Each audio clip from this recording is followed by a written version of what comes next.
വടകരയിൽ ഭക്ഷ്യവിഷബാധയെ തുടർന്ന് 1000-ഓളം പേർ വിവിധ ആശുപത്രികളിൽ ചികിത്സ തേടി.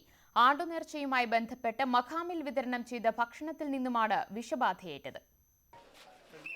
ആണ്ടുനേർച്ചയുമായി ബന്ധപ്പെട്ട് ഇന്നലെ ഉച്ച മുതൽ എടച്ചേരി കളിയാംവെള്ളിയിലെ മഖാമിൽ നിന്നും വിതരണം ചെയ്ത ബിരിയാണിയിൽ നിന്നാണ് ഭക്ഷ്യവിഷബാധയുണ്ടായത്.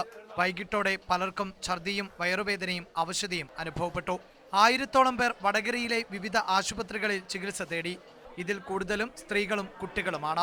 അവിടെ സാധാരണ ഒരു ദിവസം സ്ത്രീകൾക്കും ഒരു ദിവസം പുരുഷന്മാർക്കും ആണ് ഭക്ഷണം വിതരണം ചെയ്യുന്നത്.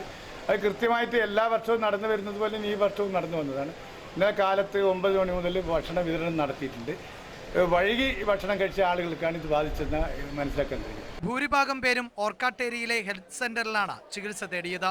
ഇവിടേക്ക് സമീപ പ്രദേശങ്ങളിലെ ആരോഗ്യ കേന്ദ്രങ്ങളിൽ നിന്നും ആവശ്യത്തിന് ഡോക്ടർമാരെയും നഴ്സുമാരെയും എത്തിച്ചു. ആരോഗ്യവകുപ്പ് അധികൃതർ സ്ഥലത്തെത്തി ഭക്ഷ്യ സാമ്പിളുകൾ ശേഖരിക്കുകയും ഭക്ഷ്യവിഷബാധ ഉണ്ടാകാനുള്ള കാരണത്തെക്കുറിച്ച് അന്വേഷണം ആരംഭിക്കുകയും ചെയ്തു. സംഭവത്തിൽ എടച്ചേരി പോലീസും അന്വേഷണം ആരംഭിച്ചു. ന്യൂസ് 18 കോഴിക്കോട്.